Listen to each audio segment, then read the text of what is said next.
시간이 됐으므로 우리 기도하고 시작을 하도록 하겠습니다. 기도하시겠습니다. 사랑과 하나님 감사합니다. 오늘도 주님께서 우리의 삶을 인도하여 주시고 특별히 화요일 성경 공부로 모이게 하신 은혜에 감사를 드립니다. 이 시간을 귀하게 여기는 것뿐만 아니라 이 시간 주의 말씀을 들을 때에 우리의 영혼이 건강해질 수 있는 시간이 되게 하여 주시고 날마다 거룩함을 향해 나아갈 수 있는 우리 성도님들의 삶이 될 수 있도록 인도하여 주시옵소서. 이 시간 주님께서 바쁜 가운데에서도 우리 성도님들 모이게 하신 은혜에 감사를 드립니다. 두고 온 가정을 주님께서 책임져 주시고 주의 말씀 대할 때의 주의 말씀이 가정과 자녀들, 자녀 손들의 삶에 역사하는 시간이 될 수 있도록 인도하여 주시옵소서. 이 시간 주님께서 함께 해주실 줄 믿사오며 예수 그리스도 이름으로 감사하며 간절히 기도드리옵나이다. 아멘. 할렐루야. 감사합니다. 오늘도 하나님의 은혜를 사모하시면서 달려나오신 우리 성도님들 너무나 감사를 드리고요. 제가 지난 토요일 반에 갑자기 출석 체크를 했어요. 보니까는 이제 끝날 때가 되시니까는 빠지시더라고요. 그래서 오늘도 화요 반에 갑자기 출석 체크를 한번 해보도록 하겠습니다. 직분 생략하고 그냥 성함만 말씀드리겠습니다. 김명언. 네, 아파갖고 주일날에도 우리 저 출석에는 2번 정도의 여유는 있습니다. 그거 기억해 주시고요. 그리고 과제를 내시면은 또 감안해서 처리를 하도록 하겠습니다. 김성숙 안 오셨나요? 네, 김신연, 네, 딱 걸리셨습니다. 김영옥, 네, 김영주, 네, 김오김, 네, 박예경, 네, 박영래, 네, 박운서, 네, 박은희, 박진희, 박희자, 신성열, 신성자, 신오겹, 원명예, 원종래, 이단엽, 다들 걸리셨습니다. 이단예, 이동옥, 이상훈, 이소심, 이은보, 이종길, 이중호, 네, 이현정, 이효순, 인승하, 정용덕, 조계환, 주수님, 주은숙, 하혜숙, 오윤숙 전사님이시고, 그리고 토요반 오신 분들, 장로님하고 지금수 권사님, 기복순 집사님, 이 토요반 화요반을 이렇게 왔다 갔다 하시는 분들도 계셔서 오늘 많이 빠졌네 하시지 마시고 또 토요반에 또 오실 수도 있어요. 토요반도 또 화요반에 오시기도 하시고요. 그렇지만 어쨌든 줄어드는 거는 제가 눈에 보여서 체크는 해야 되겠다. 그래서 서로 저는 뭐 토요반에 갔습니다. 저는 뭐 화요반에 갔습니다. 아니에요. 보니까 뭐 그렇게 많이도 오시는 것도 아니에요. 그래서 체크를 해야 마지막 주에는 아마 다 오시지 않을까 생각이 들어서 체크를 해봤습니다. 교회 소식 몇 가지 드리도록 하겠습니다. 이제 고3 수험생들 이제 목요일 날, 오늘이 화요일이죠. 내일 모레 얼마나 떨릴까요? 우리 자녀들 위해서, 자녀 손들 위해서 많이 기도해 주시고, 제가 이 라디오를 듣다 보니까 그런 얘기를 하더라고요. 떨리니까 우황증 심한 같은 거 이렇게 먹고 뭐 이렇게 먹는데, 공진당 같은 것도 먹고 하는데 그거 의사 처방을 받고 먹어야 된대요. 안 그러면은 막 갑자기 피곤해서 잠이 쏟아지기도 하고, 그러니까는 적절하게 그것도 처방을 받고 해야 된다고 이야기를 하더라고요. 우리 자녀들 위해서 기도해 주시고, 우리 제 13회 영등포 지방문화예술제에 우리 성가대가 참여해서 저는 상이 있는 줄 알았더니 상이 특별히 있는 건 아니고 그냥 참여하는 데 의미 있고, 또 의미 있던 거는 우리 성도님들께서 경품 추첨에 많이 됐다는 거. 그래서 굉장히 많이 되셨어요. 너무 감사하고, 또 수고하신 우리 성가대와 또 같이 참여하신 우리 성도님들 너무 감사를 드립니다. 추수감사주일, 돌아오는 주일이 추수감사주일입니다. 성만찬으로 같이 예배를 드리게 되는데, 우리 추수감사주일을 위해서 또 함께 기도해 주시고, 또 그동안 못 나왔던 우리 자녀들도 같이 오면서 기쁜 절기의 시간이 되시길 부탁을 드리고요. 또 추수감사절 기념으로 전교인 찬양제가 있는데 여러분들 많이 신청해 주신 줄로 압니다. 잘 준비하셔서 귀하고 즐겁고 복된 시간 되시길 또 기도하도록 하겠습니다. 또 하반기 목회 계획 세미나와 장로 세미나 또 기획위원회가 이제 일정대로 진행이 되고요. 이를 위해서도 같이 기도해 주시길 부탁을 드리겠습니다. 지난주 암송은요. 창세기 몇 장이죠? 38장 18절 맞죠? 창세기 38장 18절. 여러분들 내가 안 외웠다고 그냥 지나가지 마시고 말씀을 외우면서 다시 한번 들으시고 또 이 한 주간의 말씀이 이 말씀이었구나 기억하시면서 다시 한번 기억해 주시는 시간이 되시길 부탁을 드리고요. 지금 이 시간에 우리 신우겹 권사님 나오시죠. 나오셔서 우리 권사님 소속과 권사님 성함 그리고 말씀을 외워주시면 될 것 같습니다. 사랑 이속 신호겹 권사입니다. 유다가 이르되 무슨 담보를 내게 주랴. 그가 이르되 당신의 도장과 그 끈과 당신의 손에 있는 지팡이로 하라. 유다가 그것들을 그에게 주고 그에게로 들어갔더니 그가 유다로 말미암아 임신하였더라. 아멘. 아유 잘 오셨습니다. 축하드립니다. 아이고 감사드립니다. 저는 우리 권사님들 보면 볼수록 놀랍습니다. 우리 권사님들 다 되시는구나.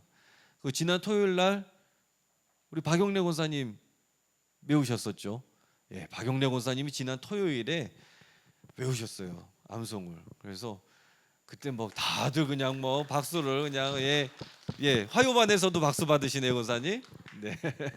그때도 박수를 많이 해주셨고 우리 권사님들 너무 감사드립니다. 지난주 말씀 한번 좀 다시 한번 창세기 38장 18절 말씀 우리도 한번 다시 한번 읽어보면서 외워보도록 하겠습니다. 한번 읽어보겠습니다. 유다가 이르되 무슨 담보물을 내게 주랴. 그가 이르되 당신의 도장과 그 끈과 당신의 손에 있는 지팡이로 하라. 유다가 그것들을 그에게 주고 그에게로 들어갔더니 그가 유다로 말미암아 임신하였더라. 아멘. 굉장히 중요한 장면이었거든요. 그래서 이거를 주면서 담보물을 주면서 지금 새로운 역사가 일어나고 있었던 놀라운 일들을 우리가 지난주에 암송을 하게 되었습니다. 오늘 말씀 읽을 말씀은요. 창세기 45장 말씀을 읽어보도록 하겠습니다. 창세기 45장 1절부터 끝절까지 말씀을 교독으로 보시고 마지막 절은 다 함께 읽도록 하겠습니다. 창세기 45장의 말씀. 이제 이 감정들이 많이 풀어지면서 화해의 장면으로 넘어갑니다. 45장 말씀을 읽겠습니다. 요셉이 시종하는 자들 앞에서 그 정을 억제하지 못하여 소리질러 모든 사람을 자기에게서 물러가라 하고 그 형제들에게 자기를 알리니 그때에 그와 함께한 다른 사람이 없었더라.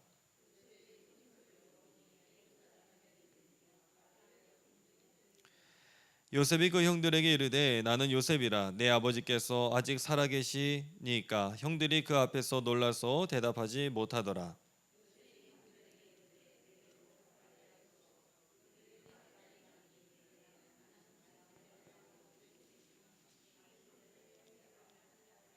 당신들이 나를 이곳에 팔았다고 해서 근심하지 마소서. 한탄하지 마소서. 하나님의 생명을 구원하시려고 나를 당신들보다 먼저 보내셨나이다.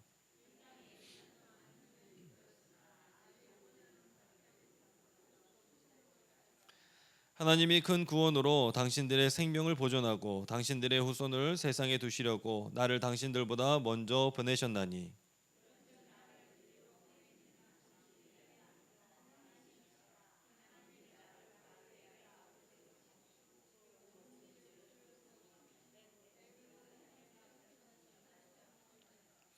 당신들은 속히 아버지께로 올라가서 아뢰기를 아버지의 아들 요셉의 말에 하나님이 나를 애굽 전국의 주로 세우셨으니 지체 말고 내게로 내려오사.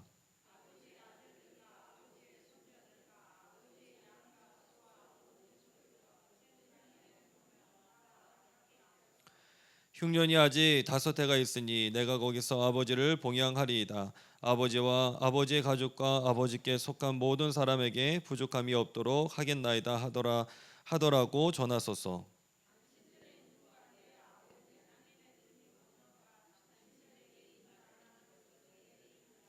당신들은 내가 애굽에서 누리는 영화와 당신들이 본 모든 것을 다 내 아버지께 아뢰고 속히 모시고 내려오소서 하며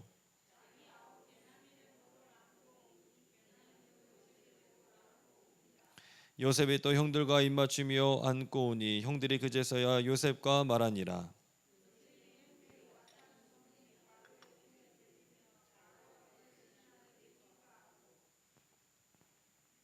죄송합니다. 바로는 요셉에게 이르되 내 형들에게 명령하기를 너희는 이렇게 하여 너희 양식을 싣고 가서 가나안 땅에 이르거든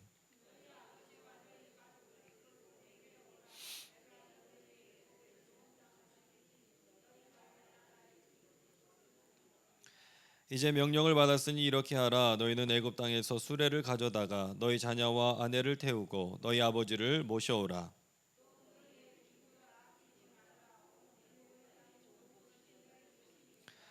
이스라엘의 아들들이 그대로 할세 요셉이 바로의 명령대로 그들에게 수레를 주고 길 양식을 주며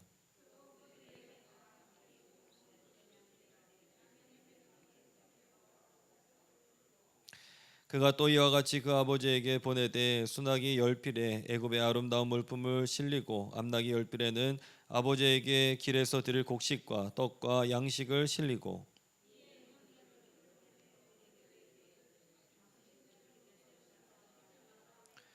그들이 애굽에서 올라와 가나안 땅으로 돌아가서 아버지 야곱에게 이르러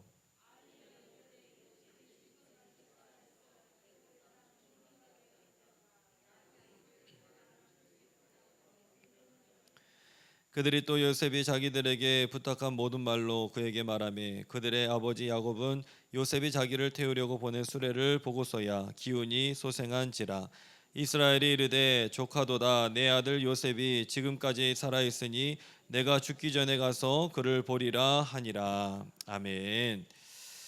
오늘 말씀 45장의 말씀 이제 45장까지 볼 텐데요. 이제 요셉과 그 형제들이 다 이제 화해하게 되는 그런 말씀들을 우리가 보게 됩니다. 우리의 가정들도요 화해를 하셔야 됩니다. 묵은 감정들이 있다면 화해를 하셔야 됩니다. 그리고 그것은 될 수밖에 없습니다. 그게 우리 믿는 자들의 사명이자 또 해야 되는 그런 일들인 겁니다. 오늘 9번째 시간, 이제 다음 주면 10번째 마지막 시간입니다. 이 하나님께서 이 천지를 창조하셨던 이 우주 역사로부터 시작해서 한 개인의 역사로 들어가는 것. 그러니까 우리 하나님은 참 위대하신 분이에요. 온 우주를 만드시지만 또 우리에게 관심이 있으시고 한 가정을 향한 나를 향한 하나님의 계획하심과 뜻이 이 안에 있다라는 것을 이 창세기를 통해서 우리에게 말해주고 있는데 나 한 사람으로 끝나는 게 아니에요. 나로 말미암아 수만 대의 이 내 밑에 내가 보지 못하는 이 자손들, 가문들 여기에 이 자녀들을 지금 끌어오는 겁니다. 요셉 한 사람의 이야기가 아니에요. 지금 이스라엘의 역사를 만드는 과정입니다. 하나님은 이스라엘의 역사를 만드셨듯이 우리 가문들의 역사를 주님께서는 나를 통해서 만들어 주시게 될 줄로 믿습니다. 이게 바로 창세기의 묘미가 이 안에 담겨 있는 것이죠. 오늘 이제 9번째 시간으로 41장부터 보도록 하겠습니다. 41장은 무슨 내용이 있습니까? 1절부터 36절까지를 보시면은 바로의 꿈을 해석해 주는 내용을 보게 됩니다. 바로가 꿈을 꿨는데요. 불안한 거예요. 이게 간밤에 이 꿈이 우리를 뒤숭숭하게 하는 그런 꿈들이 있거든요. 이걸 어떻게 해석해야 될지 사실은 잘 몰라서 꿈을 가지고 때로는 저에게 오시는 성도님들이 계시는데 저라고 뭐 알겠습니까? 그런데 그걸 통해서 우리가 붙잡을 수 있는 건 뭡니까? 예수님, 기도하는 것.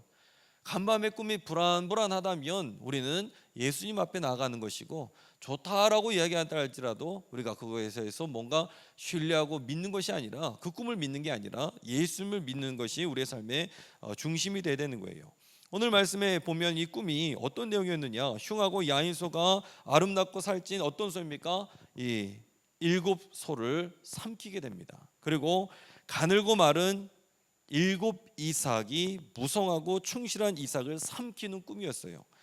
우리는 그 내용이 어떤 꿈인지를 잘 알고 있습니다. 그 7년 동안 흉년과 풍년과 그리고 7년 동안의 흉년이 이 안에 들게 되는 그 꿈에 대한 내용이었습니다. 그런데 그 당시에 바로 왕은요 사실은 이 꿈 때문에 잠을 못 자는 이유가 그 왕을 시하려고 하는 사람들도 많이 있었을 것이며, 그리고 주변에서 뭐랄까요, 이 세계 각국의 경제라든지 어떤 그런 그 관계들 가운데에 어려운 일들이 있기 때문에 그런 어려운 것들을 꿈을 꾸면서 지금 뭐랄까요, 뒤척이기도 하고 그렇게 이야기하는 것들을 우리는 볼 수가 있습니다. 이때 술 맡은 관원장이 요셉을 떠올리게 되었고, 요셉이 바로의 꿈을 해석해 주는데, 이것은 우리가 잘 아는 대로 살찐 7 암소는 7년의 풍년을, 야인 암소는 7년의 흉년에 대한 것들을 이야기를 해줍니다. 그리고 요셉은 그 해결책에 대한 것들도 제시를 하게 되죠. 그리고 두 번째는요, 37절부터 57절까지인데요, 그거 잘못됐습니다. 제가 지난주 우리 문화제 끝나고 나서 준비하느라고 너무 바쁘게 해서 여기 좀 오타가 났는데, 요셉이 총리가 되다입니다. 요셉이 총리가 되다. 이제 이 37절부터는 요셉이 총리가 되는 장면의 말씀을 보게 됩니다. 바로 왕이 자기가 끼고 있었던 어떤 반지입니까? 인장 반지를 빼주게 되죠. 그러면서 온 땅을 다스리게 합니다. 그때 나이가 몇 세였습니까? 30세였습니다. 공교롭게도 예수님께서 공생에 시작하셨던 그 나이하고 똑같은 시간. 요셉의 삶은요, 예수님을 예표하는 삶입니다. 그래서 예수님 앞서서 예수님의 삶을 그대로 살아갔던 인물이 요셉이라는 것을 우리가 보게 되죠. 요셉이 결혼을 해서 자녀를 낳았는데 므낫세와 에브라임을 낳게 됩니다. 므낫세는 고난을 잊게 하셨다. 그리고 에브라임은 창성함, 즉 내가 수고로운 땅에서 번성하게 하셨다라는 뜻이 이 안에 담겨 있습니다.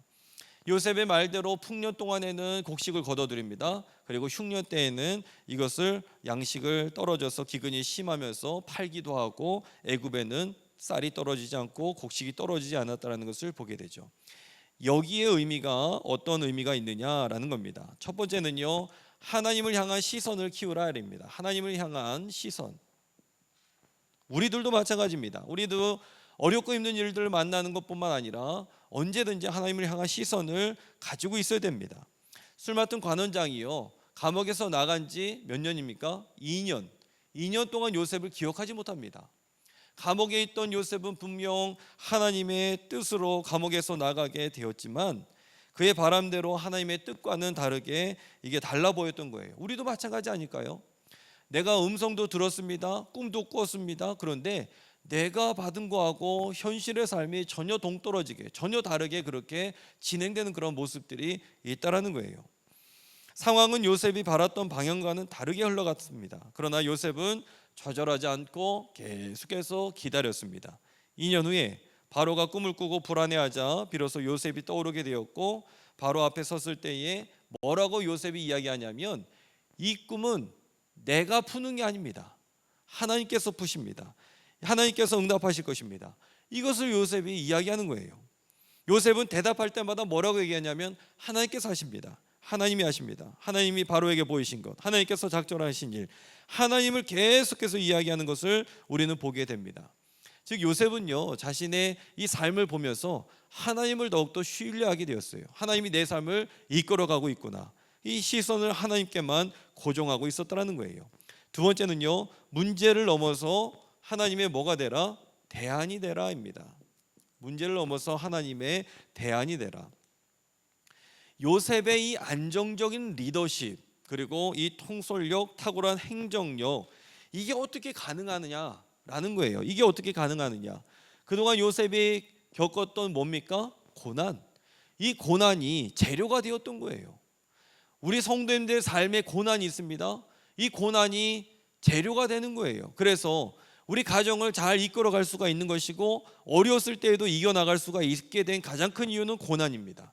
고난이 있었기 때문에 그 고난 속에서 나에게 주시는 은혜를 발견하게 되었다는 것이죠. 보디말 밑에서 총무 생활했죠. 감옥에서 총무 역할했죠. 그리고 모든 것들을 다 살림을 맡으면서 앞으로 풍년이 들 때에, 그리고 흉년이 들 때에, 풍년 들면 곡식이 막 넘쳐나요. 어떻게 넘쳐나느냐? 소출의 20%를 비축을 하게 됩니다.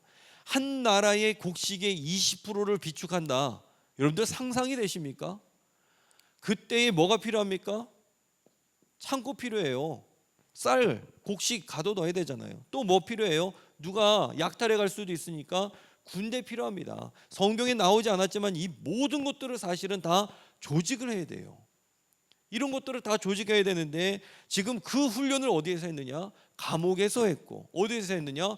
보디발의 집에서 했고, 저 구덩이에서 빠졌을 때에는 내 인생이 완전히 끝날 것 같고 완전히 그냥 엉망이 될 것 같았지만 하나님은 계속해서 요셉을 훈련시켰다라는 거예요. 요셉은 바닥에서부터 훈련을 받아왔습니다. 13년 동안, 가로에 13년 동안 죄수 관리와 음식 공급하는 것, 이런 것들이 다 경험치가 쌓여지게 된 거예요. 이제는 이 경험치가 실력이 됐다라는 거예요. 이 요셉의 자질은 하루아침에 형성된 게 아니었죠. 그는 어려운 상황에서 불평하지 않았고 오히려 고난을 통해서 하나님의 이 대안으로 쓰임받게 되었다라는 겁니다. 이 축복이 저 여러분들에도 임하시길 간절히 축원합니다. 제가 요셉은 아니지만 저도요 훈련을 많이 받은 것 같아요. 저는 늘 말씀드리는 게, 저희 집안은 저희 아버지는 농사지셨던 분이셨고 집안에 목회자가 한 사람이 없어서 굉장히 신학교 가면서도 굉장히 서러웠던 적이 많이 있었어요. 그런데 집안에 목회자가 없으니까는 목회를 어떻게 해야 되는지 모르는데 하나님 저에게 계속해서 설교를 훈련시키신 거예요. 근데 저는 그것도 모르고 왜 나한테 이런 어려운 설교를 시킬까? 계속 불평을, 요셉은 불평을 안 했는데 저는 불평을 했어요. 그래서 1년 뒤에 나왔습니다. 내가 이 교회 아니면 딴 교회 없을까? 그래서 딴 교회를 갔어요. 거기서도 또 설교를 계속 시키시는 거예요. 이게 나중에는 정말 어쩔 수 없이 하게 되는 거죠. 그렇게 훈련을 시키는데 그걸 몰랐던 겁니다. 우리의 삶에 때로는 어려움이 있을 수 있어요. 때로는 왜 나에게 이런 고통이 찾아올까라는 순간이 있을 수도 있습니다. 하지만 그 모든 것들은 하나님의 은혜가 되게 될 줄로 믿습니다. 하나님의 계획이 되게 될 줄로 믿습니다. 여러분들 그 순간에도 하나님을 신뢰하면서 나가시길 간절히 축원합니다. 세 번째는요, 여기에 의미가 어떤 의미가 있느냐? 성공 너머의 것을 꿈꾸라라는 거예요. 성공 너머의 것을 바라봐야 된다라는 거예요. 바로 왕이 요셉에게 다 빼줬어요. 이 도장까지도 주면서 반지까지도 주면서 거기에서 세마포 옷을 입히고 금사슬을 목에 걸게 하고 바로 왕은 수레, 이 버금 수레라고 얘기하는데 버금이란 뜻이 어떤 뜻이냐? 으뜸이란 뜻입니다. 서열 2위가 됐습니다. 그러면서 이 요셉을 가리켜서 뭐랍니까? 사브낫 바네아라고 이야기합니다. 이 뜻이 어떤 뜻이냐? 이 말은 그가 아는 그 사람이란 뜻입니다. 그 가로에 그가 아는 그 사람. 그가 아는 그 사람이 뭐냐면 자신이 신뢰하는 사람, 바로 그 사람이 요셉이다라는 거예요. 가장 좋은 칭호, 가장 위대한 칭호를 이 요셉에게 붙여줬다라는 것이죠. 이 바로왕은요 요셉에게 파격적인 대우를 해주고 있습니다. 이 나라의 서열 2위가 되게 하고 금술에 하여튼 버금술에 하여튼 다 지금 더 주고 있는 이 말을 보게 돼요. 그런데 요셉은 소위 말하면 성공을 한 인생이에요. 성공했습니다. 그렇지만 요셉의 관심은요 성공에 있지 않았어요. 성공이 아니었습니다. 그 이유였습니다. 그 이유가 뭡니까? 그동안 하나님께서 자신에게, 형제들에게 그 꿈 이야기를 하면서 하셨던 그 꿈, 아직 그 이루어지지 않았던 그 꿈, 이게 성공이 중요한 게 아니라 말씀이 중요한 거예요. 하나님께서 나에게 보여주셨던 그 꿈, 말씀, 이거를 이루어 가야 되는데, 그래서 요셉은 들뜨지 않았다는 거예요. 우리 자녀들이 세상에서 살아갈 때 조금만 성공하면 막 들뜨지 않습니까? 장사 조금만 잘 되면 들떠서 뭔가 좀 뭐랄까요? 하여튼 큰 원대한 꿈을 하면서, 그런데 그때 조심해야 되는 거예요. 그때 죄송합니다. 허파에 바람이 들어가면 안 된다라는 거예요. 항상 조심해야 됩니다. 요셉은 바로 그랬습니다. 하나님의 말씀이 분명히 있기 때문에 성공이 있다 할지라도 교만하지 않았습니다. 그 이유가 더 중요했던 것이죠. 하나님은 요셉에게 므낫세와 에브라임 두 자녀를 주셨습니다. 므낫세는 잊어버림. 아까 여기에서 이야기했는데 그냥 짧은 단어로는 잊어버림. 그리고 에브라임은요 창성함.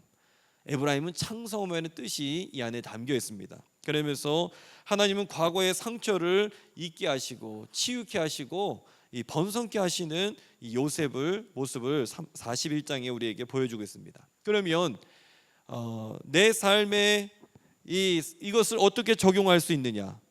41장, 내 인생의 목표가 어디인가라는 거예요. 내 인생의 목표가 어디인가? 내가 총리가 돼야 되겠다. 하면은 총리가 됩니까?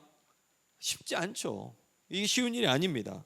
그런데 요셉은 내가 돼야 되겠다라는 것이 아니라 하나님께서 이끄신 것을 나중에서야 깨닫게 되었고, 요셉은 그래서 총리가 되어서도 겸손했습니다. 겸손했습니다. 그 가로에 겸손을 쓰시면 되고요.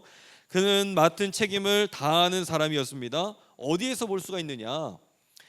요셉은요, 애굽의 총리가 된 후에 45절에 41장 45절에 보시면은 뭘 나가느냐 하면 순찰을 나갑니다. 순찰.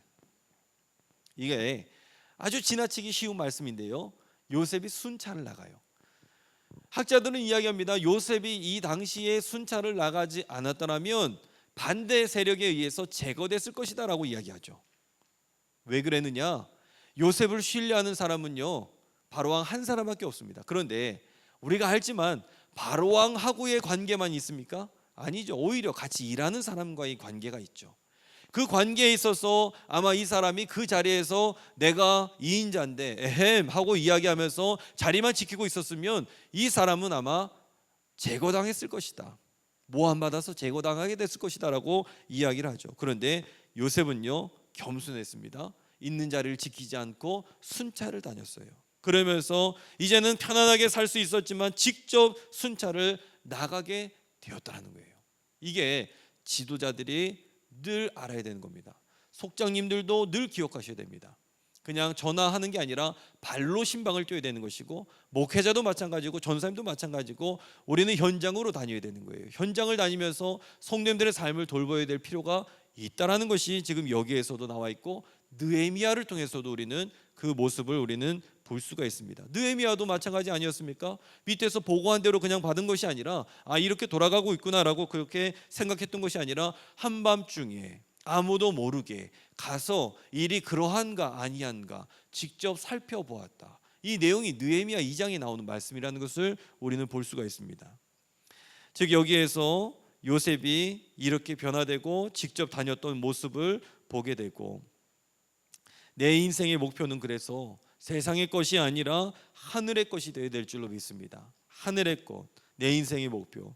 세상적인 거, 재물이 좀 들어왔다고 만족하는 것이 아니라 하나님을 바라보면서 나가는 삶이 되시길 간절히 부탁을 드립니다. 42장을 보실까요? 창세기 42장. 여기는 어떤 내용이 있느냐? 이제 요셉과 이 형제들이 만나게 되는데 양식이 떨어져요. 그래서 왜 너희들이 왜 가만히 있느냐? 야곱이 아버지가 자녀들에게 이야기하죠. 그런데 이제 보니까는 애굽에 곡식이 많이 있다는 소식을 듣게 되면서 이제 요셉을 만나러 가게 되는 장면이 1절부터 25절까지 나와 있는 것을 보게 됩니다. 그런데 여기에 보면요, 자녀들은 애굽으로 가다가 요셉을 만나는데 요셉은 그들을 뭐랄까요, 정탐꾼으로 몰아가면서 죄를 뒤집어 씌웁니다. 형제들에게. 왜 그랬을까? 마치 요셉에게 죄를 뒤집어 씌우듯이 은 20에 팔듯이 계속해서 이 죄를 뒤집어 씌우고 있는 요셉의 모습을 보게 되죠. 요셉은 대안으로 너희들 중에 한 사람만 옥에 갇히고 너희들이 양식을 가지고 가서 그것을 먹이라라고 이야기합니다. 형제들은 그렇게 말하는 이가 요셉인지 알아보지 못하지만 요셉은 형제들을 알아보게 되죠. 26절부터 끝절까지를 보시면 42장에 가나안으로 돌아온 요셉의 형제들을 보게 됩니다. 형제들이 이제 가다가 어느 여관에 머물게 돼요. 거기에서 이제 동물들 밥을 주려고 이제 곡식 자루를 열어봤는데 거기에 뭐가 있었습니까? 돈이 자루 아기에 있었다는 거예요. 형제들이 놀라면서 아버지에게 이 이야기를 해주게 됩니다. 그러자 아버지 야곱은요, 요셉도 잃어버리게 됐는데 너희들이 이제는 베냐민까지 잃게 한다라면서 야단을 치게 되는 내용을 보게 되죠.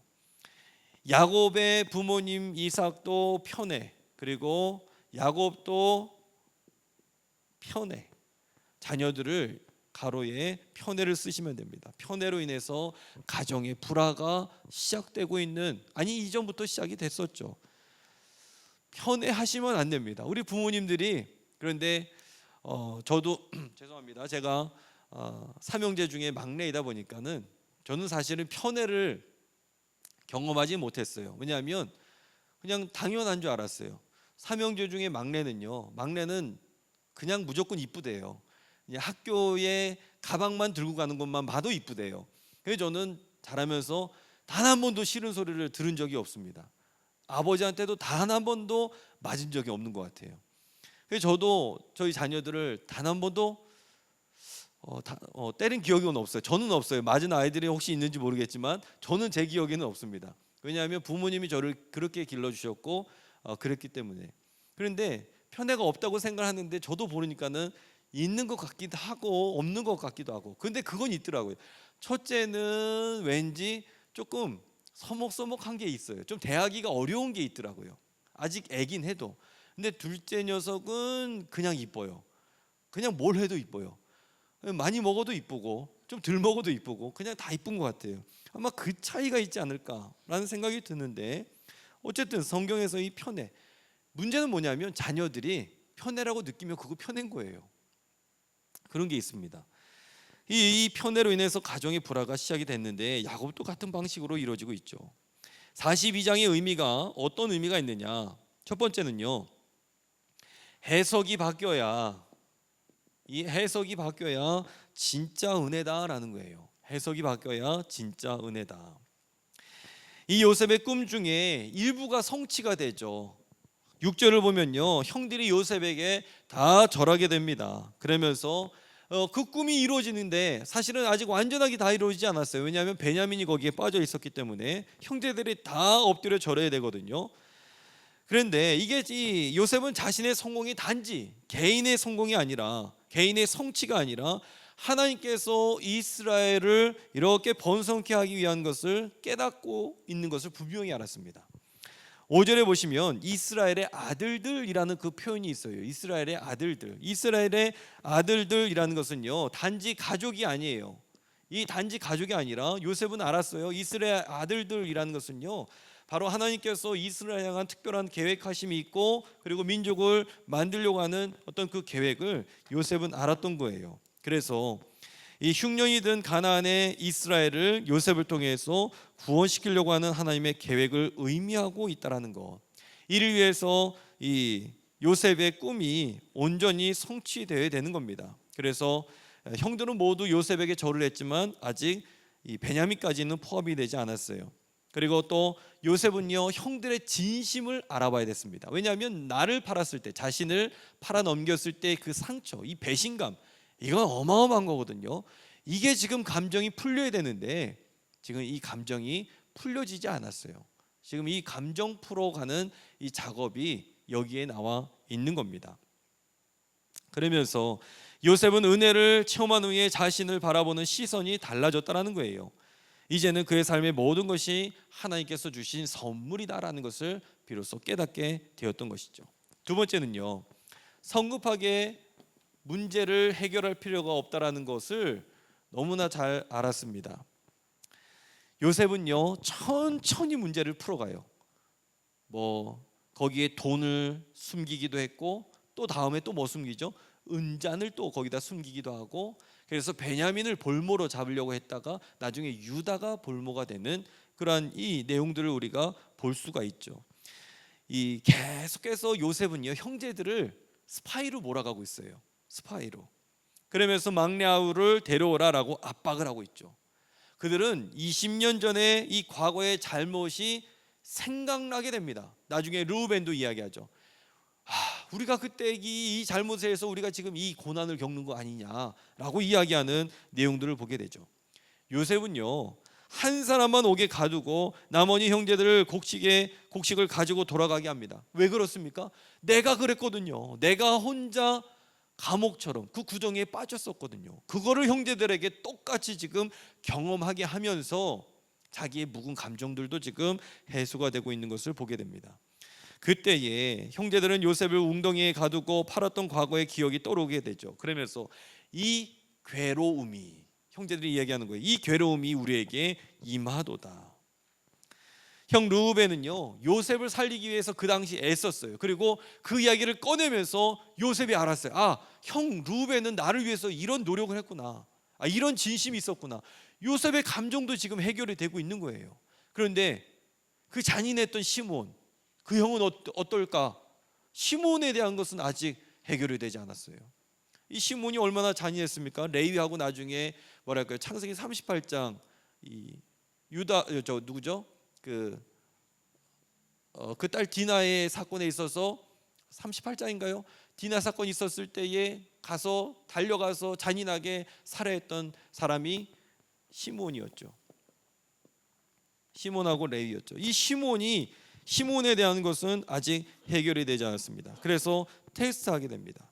세 번째는요, 이 내용을 통해서 우리에게 전해주는 의미는 무엇이냐면 평생 내려놓아야 된다라는 것을 우리에게 알려주고 있다는 겁니다. 왜 그러냐면 지금 요셉은요, 지금 형제들 은 20에 팔렸습니다. 은 20에 팔렸어요.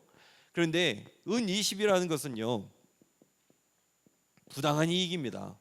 부당한 이익, 그리고 탐심, 이 돈이 바로 그러한 돈이었어요. 그런데 형제들 자루에 그 돈을 숨겨놓습니다. 그러면서 이 형제들이 깊은 마음속에 감추어졌던 돈에 대한 사랑을 내려놓게 하는 거예요. 그런 의미가 있는 겁니다. 형제들은 아버지 야곱에게 시몬이 감옥에 있다는 사실도 숨겼고 베냐민만, 가로에 베냐민 쓰시면 됩니다. 베냐민만 데려가면 된다라고 이야기하죠. 그러나 다시 그 돈이 발견이 됐던 거예요. 이 돈을 모으기 위해서 사람들을 다치게 했고 요셉을 팔기도 하고 부정한 돈, 이것에 대한 탐심에 대한 마음이 있었는데 이것을 내려놓게 하는 것이 바로 숨겨두었던, 그 요셉이 숨겨두었던 돈이라는 겁니다. 아버지는요, 요셉도 잃고 베냐민도 잃고 시몬도 없어진 것도 눈치를 채게 됩니다. 그동안 열심히 자기의 힘과 자기의 야망으로 다 이뤄놓은 것들이 다 사라지게 되죠. 그래서 여기는 아니고 나중에 끝부분에 가면 43장 14절에 보시면 잃게 되면 이르리로다 라고 이야기하고 있는 것을 보게 됩니다. 잃게 되면 이르리로다, 마치 에서처럼 하나님께 이제는 맡기게 되는 이 모습을 보게 되죠. 그러면 이 42장이 우리에게 전해주고 이것을 가지고 적용할 수 있는 것이 무엇이냐? 첫 번째는요, 나는 변했는가라는 겁니다. 나는 변했는가? 여러분들은 변하셨습니까? 예수 믿고 많이 변하셨습니까? 네, 변하신 줄로 믿습니다. 변하셔서 이 모양인 거예요. 변했는데 이건 거예요. 그런데 아직 조금 더 변할 필요는 있겠죠. 요셉의 감정들이 하나씩 풀리고 있어요. 이 상황에서 요셉은 자신의 이 문제를 형들을 통해서 보게 됩니다. 그리고 형제들은 요셉이 떠오르게 되죠. 1절에 아버지가, 야곱이 뭐라고 얘기합니까? 너희들 나가서 양식을 구해와라. 양식을 구해와라. 그렇게 이야기하죠. 그 가로에 양식을 쓰시면 됩니다. 구박을 합니다. 그런데 마지막에는 이 43장까지 이렇게 넘어가면서 어떻게 변하느냐 하면 내가 잃으면 잃으리다. 완전히 변하게 됩니다. 너희들 양식을 구해와라. 타박했던 그 아버지 야곱이 내가 이제는 사랑하는 자녀를 잃게 되면 잃게 된다 라고 그렇게 이야기를 하게 되죠. 이 모습을 보면서 요셉 한 사람의 이 행위로 인해서 가족이 다 변하고 있어요. 그리고 요셉도 변하고 있고요. 이 한 사람의 영향력이라는 것은 굉장히 큽니다. 교회에서도 마찬가지예요. 한 분의 영향력이라는 것은요, 그냥 나 한 사람쯤이야. 아니요, 그 한 분이 교회를 바꿔놓습니다. 그 한 분이 속회를 바꿔놓고요, 그 한 사람 때문에 우리가 모든 것이 달라질 수가 있다라는 거예요. 그러면 묻습니다. 여러분들은 변했습니까? 나는 지금 변했습니까? 우리는 그 사실들을 늘 점검해야 된다라는 거예요. 자, 이렇게 해서 43장으로 넘어가면서 43장에 보시면은 이제 계속해서 절정을 향해서 나아가고 있는 그런 과정을 보게 됩니다. 베냐민을 데리고 요셉을 찾은 형제들의 모습을 볼 수가 있습니다. 1절부터 끝절까지를 보시면 이제 양식을 가지고 갔는데 이 양식이 또 다 떨어졌어요. 이제 갈 수도 없겠고 안 가자니 죽겠고 이래도 죽겠고 저래도 죽겠고 그 상황이었습니다. 근데 아버지 야곱은요, 왜 다른 아우가 있다고 해서 이 고민을 하게 하냐 그랬거든요. 형제들이 그 동생에 대한 이야기를 했거든요. 뭐 자기 요셉에 대한 것도 없는 얘기는 아닌데 그냥 하지 않아도 될 얘기를 다 해놓게 된 거예요. 안 그러면 자기들이 죽겠거든요. 그랬더니 아버지에게 그 사실을 얘기했더니 아버지가 너희들은 왜 쓸데없는 얘기해서 지금 나를 이렇게 난처하게 하느냐라고 이야기하죠. 그러자 유다가 내가 담보가 되겠습니다. 동생 베냐민에게 혹시 문제가 생기면 내가 담보가 되겠습니다. 루벤도 얘기했습니다. 내 아들을 차라리 죽이십시오 라고 이야기를 합니다. 지금 아버지는 여전히 변하다 했다고는 하지만 여전히 우리의 상태하고 똑같은 거예요. 변화는 됐는데 아직 완벽하지가 않습니다. 그러면서 지금 가족을 살리려고 합니다. 베냐민을 데리고 요셉을 다시 찾게 되죠. 그리고 왜 자신들의 자루에 돈을 넣어서 우리들을 왜 이렇게 난처하게 하느냐라고 묻습니다. 그랬더니 요셉이 두려워하지 마십시오. 또 극진하게 또 대접을 해요. 요셉은 동생 베냐민을 보면서 감정을 주체하지 못하고 울음을 터뜨리고 몰래 와갖고 울고 와갖고 아는 것처럼 하고 형제들을 대하게 되고 식사자를 하게 됩니다. 이게 43장의 내용이죠. 그러면 43장의 내용이 우리에게 전해주는 의미는 무엇이냐? 첫 번째, 우리는 뭡니까? 좀처럼 변하지 않는다라는 거예요. 변화가 참 쉽지가 않습니다. 변화가 참 쉽지가 않아요. 2절을 보시면 야곱이 양식을 조금 사오라고 합니다. 조금 사오라. 이 뜻이 무슨 뜻이냐 하면은 들키지 않고 양식을 사오라는 뜻이에요. 들키지 않고. 그러면 이 뜻이 뭐냐면 베냐민은 절대 같이 못 간다라는 거예요. 야, 베냐민만큼은 못 간다. 야, 양식을 조금 사오라라는 것은 너희들 들키지 말고 가서 양식을 구해와라 이 뜻이고, 그 뜻은 베냐민을 절대 내줄 수 없다라는 뜻이죠. 형제들은 속이 타들어갑니다.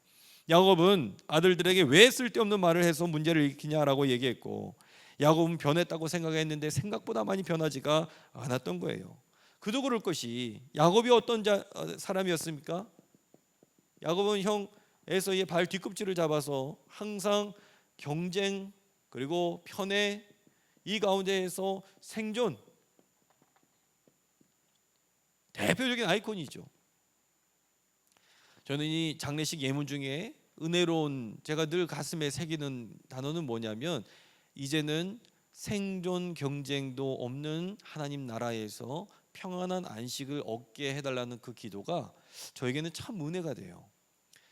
아버지로서, 그리고 이 땅의 부모님으로서 살아가는 우리 가족을 위해서 얼마나 경쟁을 많이 했었을까? 생존 경쟁이 얼마나 심했을까? 저도 보면 아닌 것 같지만은 참 많은 경쟁을 한 것 같아요. 우리 자녀들도 마찬가지 아닙니까? 지금 우리 수능 보는 자녀들도 마찬가지죠. 그냥 보이지 않는 경쟁을 지금 태어나는 순간부터 계속 해야 되는 거예요. 그런데 이게 언제 끝나느냐? 우리가 이 세상을 떠나는 날 이 생존 경쟁이 끝나게 되는 것이죠. 그리고 하나님의 안식을 얻게 되는 겁니다. 바로 야곱이 그러한 인물이었습니다. 그러면서 야곱이 자신도 편애하면서 더 고립이 되고, 요셉을 잃고 나서는 사실은 더 심각해졌습니다. 충분히 사랑받지 못했고 충분히 인정받지 못하면요, 내면에 문제가 생기게 돼요. 이게 내 성격에 이게 드러나게 됩니다. 그 아버지를 변화시킨 것이 누구냐? 은혜 받았던 아들들. 대표적으로 누굽니까? 그냥 유다라고 한번 좀 꼽아보면 좋겠습니다. 유다가 어떤 인물이었습니까? 유다 며느리 다말, 우리가 얼마 지난 시간에 봤던, 그러면서 38장이었나요? 아까 저 디나 사건은 그 앞전장이겠는데 그 전이겠네요. 38장에 보면은 이 다말 사건이 있는데, 이 사람은 수아의 딸이 죽자, 아내가 죽자 자기 위로받기 위해서 딥나의 양털 깎는 그 축제에 참가했던 사람, 자기만을 위했던 사람. 그런데 자기 희생 없었던 사람이 지금 자기 희생을 하는 사람이 됐어요. 동생을 위해서, 가족을 위해서 내가 담보가 되겠다라고 이야기를 했던 은혜 받은 아들들 중에 하나였습니다. 그러면서 용기를 내면 되는 거죠. 4절에 보면 우리라는 단어가, 가로에 우리라고 쓰시면 됩니다. 우리라는 단어가 3번 나오게 됩니다. 그러니까 자녀들이 다 바뀌었어요. 자녀들은요, 내가 아니라 우리 가족, 우리 이거를 계속 얘기하는데, 아버지는 나를 위한 거예요. 이거 왜 저를 보는 것 같죠? 우리 가족은 다 우리라고 생각하는데 저는 나라고 생각하는 거예요. 남자들이 조금 약간 이기적인 게 있긴 있어요. 있는 것 같습니다. 그랬는데 이게 지금 무장해제가 되고 있는 과정인 겁니다. 두 번째는요, 이 43장의 의미가 뭐냐? 하나님의 방식으로 꿈이 이루어진다라는 거예요. 하나님의 방식으로 꿈이 이루어진다. 26절에서 요셉의 어릴 적 꿈이 드디어 현실이 되게 됩니다. 뭡니까? 이 감옥에서 풀려난 시므온, 가로의 시므온입니다. 시므온과 요셉의 모든 형제가 다 이제 요셉에게 절을 합니다. 그 꿈에 17살 그 전에 이 꿨던 그 꿈이, 형들에게 물어봤다가 죽을 뻔한 이 일, 그 꿈이 지금 여기에서 이루어지고 있다는 거예요.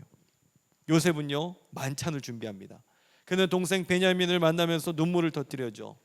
어릴 때에는요 이 꿈 가지고 의기양양했어요. 내가 이런 꿈을 꿨는데 형에게 자랑하면서 얘기했다가 아주 정말 죄송합니다, 정말 귀싸대기 맞을 뻔한 그런 사건이 이런 건데, 지금 여기에서는 그런 모습 하나도 없습니다. 의기양양했는데 지금은요 오히려 애틋한 마음, 섬기는 마음이 이 안에 담겨 있습니다. 하나님은요 요셉을 바꾸셨어요. 요셉을 바꾸셨습니다. 하나님의 꿈은요 이루어지는 것, 성취가 아니라 과정입니다. 그래서 우리가 뭐가 되는 인생이 중요한 게 아니라 어떻게 나아가는지에 대한 이 과정이 우리에게는 굉장히 중요하다는 거예요. 그 과정을 통해서 하나님은 비로소 우리를 만드시는 겁니다.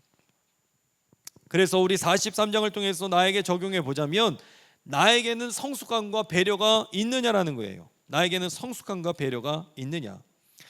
우리는 어떤 자리에 오르려고 굉장히 노력합니다. 여기에만 가면, 여기에만 있으면, 뭔가 좀 되면 뭔가 된 것처럼 행동하죠. 그런데 이 과정에서 형제들은 비난과 원망하던 태도에서 지금 성숙하고 배려하는 태도로 변화되게 됩니다. 지금 형제들이 다 바뀌었어요. 요셉 하나 만나는 과정에서 요셉도 바뀌게 되었고, 형들도 바뀌게 되었고, 야곱도 바뀌게 되었고, 온 가정이 바뀌게 되었습니다. 그러면 나는 지금 꿈을 향해서 나아가는 과정에서, 아니 우리 가정을 향한 그 꿈들 과정에서 나는 어떠한 자세를 가지고 배우고 있는가라는 거예요. 우리 가정은 다른 사람들을 배려하고 성숙한 가정인가, 감사하고 있는가, 우리는 그것을 늘 점검해 봐야 되는 것이고, 우리는 우리 자녀들이 그렇게 살아가고 있는지도 우리 부모님들은 점검하시면서 기도하시는 가정들이 되시길 간절히 축원합니다. 이게 43장이 우리에게 전해주는 의미인 것입니다. 적용할 수 있는 적용 포인트가 되는 겁니다. 44장으로 넘어가면요, 44장에 이 요셉이 마지막까지 시험하는 이런 내용을 우리는 볼 수가 있습니다. 어떤 내용입니까? 요셉이 다시 은잔을 숨기게 됩니다. 형제들의 자루에 숨기게 되죠. 그리고 길 떠난 형제들에게 요셉은 청지기를 보내서 뒤쫓게 합니다. 당신들이 은잔을 숨겼습니다. 그러면서 그것을 수색을 하게 해요. 그러자 누구의 자루에서 나왔습니까? 베냐민의 자루에서. 베냐민 자루에서 이게 나온 거예요. 이거 완전히 의도적인 거예요. 왜냐하면 베냐민을 통해서 형제들이 어떻게 하는지를 좀 보고 싶었던 거예요. 즉 베냐민은 누구냐? 나 요셉인 거예요. 요셉이 과거에 구덩이에 빠졌을 때 형제들이 했던 방식이 어떤 방식이었어요? 다 죽이려고 했고, 거기에서 조금 나은 게 루벤의 말처럼 그냥 팔아 넘겼던 것. 형들이 변화됐는지 안 했는지를 시험해 보게 하기 위한 것이 베냐민 그 안에 은잔을 넣었던 것입니다. 그러면서 유다는 요셉에게 자신이 대신 붙잡히겠다. 왜냐하면 지금 베냐민이 가지 않으면 우리 아버지 야곱이 죽습니다. 아버지와 이 베냐민은 한 몸이나 다를 바가 없습니다 라고 이야기를 하는 거예요. 그러면서 설득하죠. 그러면서 설득하면서 유다가, 가로에 유다를 쓰시면 됩니다. 희생하는 이 모습을 볼 수가 있다는 거예요. 유다가 이제는 희생의 아이콘이 됩니다. 유다.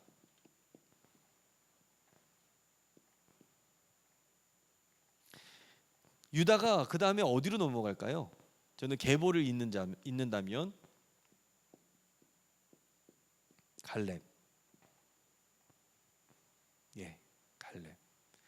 왜 그랬느냐 하면 이제 유다 지파의 이 갈렙은 원래는요, 나중에 저 출애굽에 보면은 잡족 중에 하나였어요. 그러니까 어느 종족인지 몰랐어요. 그랬는데 유다 지파에 들어갑니다. 편승이 돼요.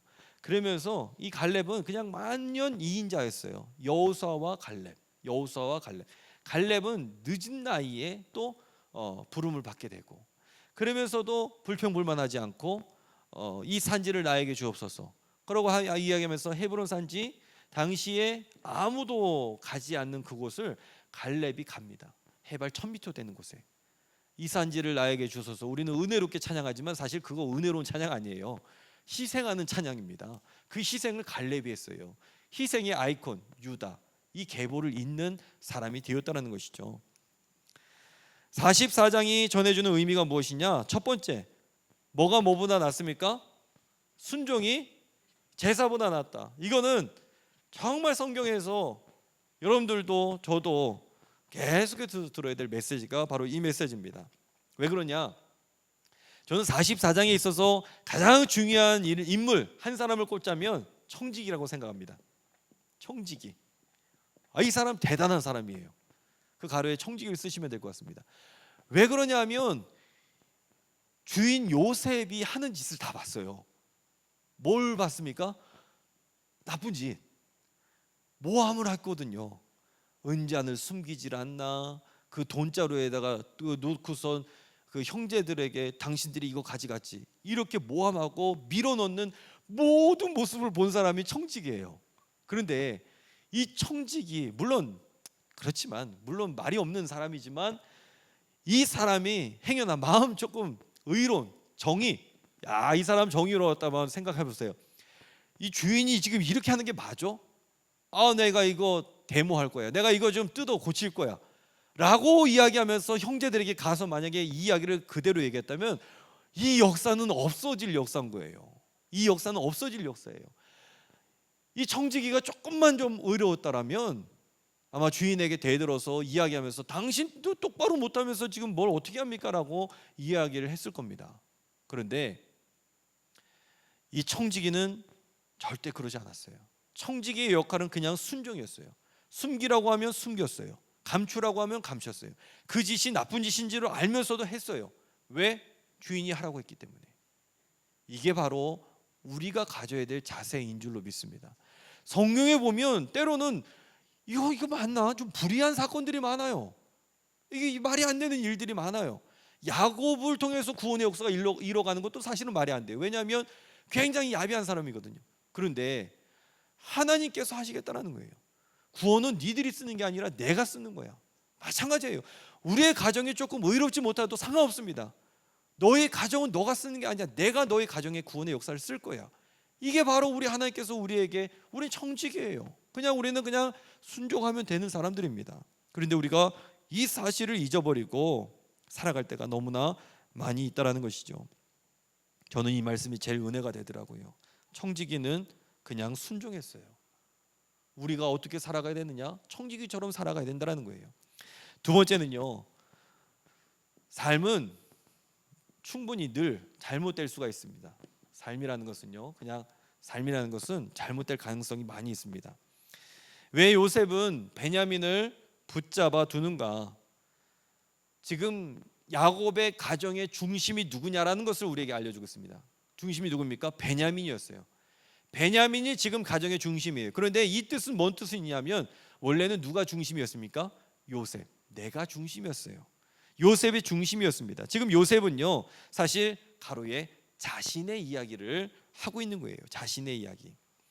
베냐민이 있기 전에는 요셉이 막내였죠. 요셉을 중심으로 야곱의 가정이 이렇게 다 돌아갔었습니다. 요셉은 지금 형제들을 시험하면서 자신이 팔려가기에 전 상황을 다시 연출하고 있는 겁니다. 형제들은 어떻게 할 것인가? 우리 형제들은 지금 베냐민은 어떻게 할 것인가? 지금 이것을 끊임없이 확인하고 있는 거예요. 만약에 베냐민에 대한 시기와 질투가 남아 있었다면 이 형제들의 상황이 달라지게 될 것이죠. 예전처럼 베냐민을 버려두고 갈 것입니다. 그런데 유다가 내가 담보가 되겠다라고 이야기하면서 완전히 과거를 극복한 모습을 볼 수가 있다라는 것이죠. 이게 지금 요셉이 보고 있었던 내용인 것입니다.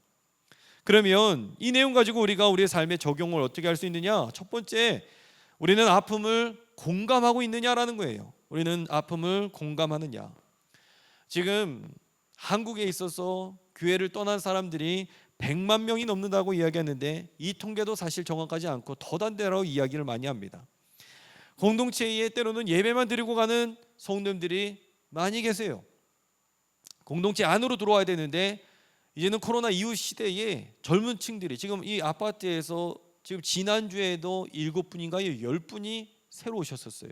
여러분들 아시는지 모르겠지만 지금 매주마다 그리고 예배 때마다 새로운 분들이 오시는데 이분들이 지금 교회를 찾고 계시는 것 같아요. 한 주 오셨다가 그 다음 주 안 오시고, 그것도 하여튼 뭐 이 교회, 이 근방의 교회는 아마 다 다녀보시겠죠.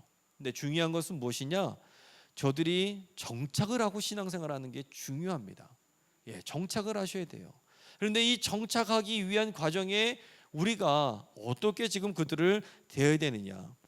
방황하고 있는 이들의 그 가로에 안식처, 우리 교회가 안식처가 되어야 될 줄로 믿습니다. 젊은이들의 아픔에 공감을 할 줄도 알아야 되는 거예요.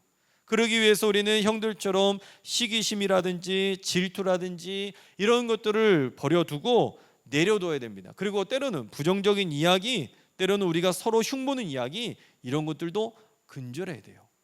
왜 그러냐면 교회의 소문은요 금방 퍼지고요, 그리고 이 새 가족들은 그 이야기를 금방 듣습니다. 그러면 교회 정착 잘 못해요. 그래서 우리는 우리 시대의 아픔을 공감하고 있는지, 그러면서 우리가 이 요셉이 이렇게 형제들을 품어 안았듯이 우리가 우리 주변을 품어 안고 믿음의 형제 자매로 여기면서 살아가시길 간절히 축원합니다. 마지막 45장을 보도록 하겠습니다. 45장은 어떤 내용이냐? 뭐 다 아는 내용이에요. 이제는 자신의 정체를 밝히고 이제 묵은 감정들을 다 쏟아내는 이 모습을 보게 됩니다. 요셉이 형제들이 이야기하죠. 당신들이 나를 팔았다고 해서 한탄하지 마소서, 근심하지 마소서, 하나님께서 당신들보다 나를 이곳으로 먼저 보내셨습니다 라고 이야기합니다. 즉 하나님은 그 가로에 생명을 구원하시려고 나를 당신들보다 먼저 이곳으로 부르셨다. 이 고백이 저와 여러분들의 삶의 고백 되시길 간절히 축원합니다. 굉장히 중요한 고백인 것 같아요. 그러면 뭡니까? 요절이 되겠죠. 굉장히 중요한 고백이에요. 하나님이 나를 이곳으로 먼저 보내셨다. 때로는 내 삶에 슬픔과 어려움이 있다 할지라도, 그리고 질병이, 가정에 문제가 생겨난다 할지라도 하나님께서 나를 이곳으로 부르셨다. 이 의미를 반드시 깨달아야 됩니다. 요셉은 형제들에게 이 아버지께 가서 아버지를 데려오고 좋은 것으로, 좋은 땅으로 내가 당신들에게 주겠다라고 이야기하면서 그렇게 이야기하는 내용을 볼 수가 있습니다. 이 창세기 45장의 의미가 어떤 의미가 있느냐? 첫 번째는요, 배려하는 마음을 가지라라는 거예요. 배려하는 마음을 가지라. 요셉은요 형제들의 이 마음을 다 살피게 되었습니다. 그래서 큰 소리로 감정을 억제하지 못하고, 가로의 감정입니다. 감정을 억제하지 못하고 엉엉 울게 됩니다. 그러면서 오늘 했던 말들을 또 하게 되죠. 요셉은요 지금 떨고 있는 이 형들을 배려하고 있는 거예요. 왜 그러느냐면 3절에 보시면요, 형제들이 놀라다라는 이 표현이 있는데 성경 원어를 보면 놀라다라는 것이 공포, 큰 공포를 의미합니다. 가로에 공포를 쓰시면 되겠습니다. 큰 공포를 의미해요. 그런데 그들은 자신이 저질렀던 행동들, 그 결과가 지금 눈앞에 있는 게, 요셉이 사실을 있으면 안 되는 거예요. 형제들은 그걸, 요셉을 보자마자 더 공포인 거죠. 공포예요. 완전한 공포입니다. 그런데 얘가 애굽의 총리래요. 그러면 우리를 죽이기도 하고 살리기도 하고 그런 권세가 있는 사람이에요. 그 형제들이 그걸 알았거든요. 두려워했습니다. 그런데 요셉은요 이 사실을 알고 그들을 안심시키죠. 이것이 바로 변화된 요셉의 배려심이라는 겁니다. 이 배려가 우리들 안에도 있어야 됩니다. 두 번째는요, 하라는 대로 하라라는 거예요. 하라는 대로 하라. 왜 그러냐? 요셉은 45장 11절에 아버지를 내가 모시겠다라고 얘기했고요, 16절에 보시면 그 소식을 듣고 왕이 이제 그 가족을 만나게 됩니다. 그리고 21절에 바로가 명령하는 것, 즉 좋은 선물, 땅이 너희 것이다 라고 한 명령대로 행하게 됩니다. 그 선물을 주니까 그 선물을 받아요. 근데 제 마음 가운데는 바로가 하라는 대로 했다라는 이 표현이 아주 좀 거슬려요. 왜 그러냐면 그것 때문에 지금 나중에는요 바로가 하라는 대로 했기 때문에 노예가 되었거든요. 그러면 우리는 세상이 시키는 대로 해야 되는 사람들이냐라는 거예요. 저는 그 질문을 던지게 되더라고요. 대통령이 시키면 하는 사람들입니까? 아니면 누가 하면 시키면 하는 사람입니까? 예, 우리는 해야 됩니다. 뭘 해야 되느냐? 그 사람이 나에게 시켜서가 아니라 하나님께서 나에게 시킨 것이기 때문에 해야 될 줄로 믿습니다. 이게 저는 여기에서 주는 의미라고 봅니다. 요셉은요, 자신을 보낸 것도 하나님의 뜻임을 알았고 애굽에서 건져내신 분도 하나님인 것을 알았어요. 지금요, 여기에서 나중에 보면 종살이가 몇 년입니까? 430년. 430년을 보내게 됩니다. 그럼 이것도 하나님의 뜻이냐? 라고 물을 수가 있겠죠. 그런데 요셉은 그걸 봤던 거예요. 하나님의 계획은 분명히 있으시다. 종살이에도 그 안에서도 계획은 분명히 있으시다. 내 인생의 어려움도 분명한 계획이 있으시다. 이 사건을 이제는 은혜로 해석을 하는 거예요. 하나님의 구원의 역사로 해석을 하는 겁니다. 그렇기 때문에 어려울 때에 미치지 않을 수 있는 이유가 여기 있는 거예요. 정말 우리가 어려움을 당하면요, 미치기 일부 직전까지 가지 않습니까? 그런데 그러지 않을 수 있는 가장 큰 이유는 무엇입니까? 하나님이 나와 함께하기 때문에, 하나님의 구원의 역사를 내가 알기 때문에, 이거를 지금 요셉이 알았던 거예요. 그래서 하라는 대로 하라. 하나님의 분명한 뜻이 있을 것이다. 세 번째는요, 서로 탓하지 말라 합니다. 서로 탓하지 말라. 24절, 45장 24절에 보시면 어떤 내용이 있느냐 하면 요셉이 형제들에게 이야기합니다. 당신들 길 가다가 다투지 마십시오. 요셉은 알았어요. 가다가 싸울 거를 알았어요. 그때에 너가 팔자고 하지 않았느냐? 그때 너가 이렇게 하자고 하지 않느냐? 가면서 싸울 거를 분명히 알았기 때문에 지금 가다가 다투지 말라고 아예 미리 얘기를 하는 거예요. 모든 감정이 다 녹았는데 왜 다툴까? 아마도 과거의 책임, 그 과거의 책임을 쓰시면 될 것 같습니다. 책임을 두고 서로 이야기할 것을 요셉이 알았기 때문에, 형제들이 서로 그때에 대한 이야기일 것을 알았기 때문에. 그러면 이 45장을 통해서 우리가 어떻게 내 삶에 적용할 수 있느냐? 첫 번째, 나는 어떤 호의와 사랑을 베풀고 살아가고 있는가라는 것을 우리는 적용해 볼 수 있습니다. 22절에 보시면요, 옷 한 벌씩을 형제들에게 다 주고 베냐민에게는 얼마를 줍니까? 은 300. 은 300을 줘요. 그런데 이 은 300을 처음에 요셉이 팔려왔을 때의 은 몇이었습니까? 은 30입니까? 은 20입니다. 은 30은 예수님입니다. 은 20입니다. 그런데 정확하게 15배, 15배 은 300을 베냐민에게 줘요. 15배. 자, 근데 옷을 또 주는 것도 마찬가지였습니다. 요셉이 옷을 주는데 형제들이 모두 11명이었습니다. 요셉까지 12명이고 11명입니다. 나중에 이제 12지파가 되는 거고 11명인데 자신을 빼면 10명이었죠. 10명에게 옷 한 벌씩을 다 줘요. 그런데 베냐민에게는 몇 벌 줍니까? 5벌. 총 몇 벌을 줬느냐 하면 지금 15벌의 옷을 줍니다.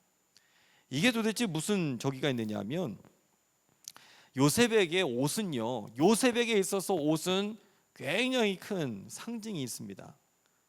뭡니까? 이 아픔의 상징이죠. 왜냐하면 이 요셉의 옷을 찢어서 아버지에게 가져가지 않았습니까? 그런데 형제들에게는 또 이 옷도 마찬가지로 아픔의 상징이에요. 왜냐하면 요셉이 이 옷 입고 다녔을 때에 형제들은 그 옷을 보면서 상처를 받은 거예요. 아버지의 사랑에 배제된 그 상처. 그런데 이 옷이, 예수님도 이 옷이 상처죠. 예수님의 옷이 찢겨지게 되었어요. 지금 옷을 매개로, 요셉을 매개로 지금 예수님의 온 모습을 우리에게 지금 보여주고 있는 거예요. 요셉의 옷을 찢어서 짐승의 피를 묻혔고 아버지에게 전달했고, 극단적인 배제의 상징이 바로 옷이었습니다. 그런데 요셉은 이 옷을 가지고 화해를 하고 있는 거예요. 15배를 맞춰서 이 베냐민에게는 5벌을 줬고 형제들에게 한 벌씩 주고, 그래서 15벌을 줬고 은 20에 팔려오게 됐는데 15배를 줘서 은 300을 베냐민에게는 주는 것을 보게 됩니다. 즉 우리는요, 어떤 호의와 어떤 사랑을 지금 베풀면서 살아가고 있느냐, 우리의 이 묵은 감정들, 상처들이 다 해결되고 있느냐, 이것을 우리가 다시 한번 돌아보면서 이제는 이 상처들이 해결이 되고 그리고 내가 가진 것을 통해서 다른 사람을 베풀면서 살아가는 복된 인생이 되시길 간절히 축원합니다. 저는 추수감사주일이 그러한 주일이 되기를 원합니다. 예수님의 살과 피를 같이 먹으면서 한 형제 한 자매를 우리가 고백을 하고, 우리가 강단을 장식하면서 이 하나님 앞에 감사하면서 이것을 다시 이웃들과 나누고 우리가 베풀 수 있는 사람들이 된다면 우리는 충분히 요셉과 같은 인물들이 우리가 다 되게 될 줄로 믿습니다. 이 마음을 가지시고 한 주간도 믿음 안에서 승리하는 복된 삶을 살아가시길 간절히 축원합니다. 자, 이렇게 해서 다음 주 요절은 마지막 요절이 됩니다. 창세기 45장. 제가 고민이 돼요. 5절을 하면 좋겠는데 5절이 너무 짧아 보입니다. 그래서 4절 5절을 하도록 하겠습니다. 4절 5절 마지막이니까 대미를 장식한 약간 좀 긴 걸로 4절 5절을 약간 길지만 2절을 하도록 하겠습니다. 자, 기도하고 마치겠습니다. 하나님 감사합니다. 주님께서 저희들에게 귀한 직분 허락해 주시고 요셉처럼 믿음 안에서 살아가게 하시니 감사를 드립니다. 때로는 내가 하고 싶은 이야기도 있지만 이 이야기들을 우리 주님 앞에 먼저 꺼내면서 말씀을 통해서 다스림을 받으며 코람데오의 신앙을 늘 갖게 하신 은혜에 감사를 드립니다. 우리의 감정이, 우리의 신앙이 오늘 이 요셉과 같이 사라지게 하여 주시옵소서. 묵었던 것들, 묵혔던 것들 다 풀어지게 하여 주시고 하나님 앞에 새로운 존재가 될 수 있는 우리가 될 수 있도록 주여 도우시고 인도하여 주시옵소서. 돌아가는 발걸음도 주님께서 평안하게 함께하여 주시고 다시 만날 때까지 주님께서 늘 함께하여 주시옵소서. 이 모든 말씀을 해주 예수 그리스도의 이름으로 감사하며 축복하며 간절히 기도드리옵나이다. 아멘. 감사합니다. 우리 하나님 앞에 감사와 영광의 박수 올려드립니다. 조심히 돌아가시길 바랍니다.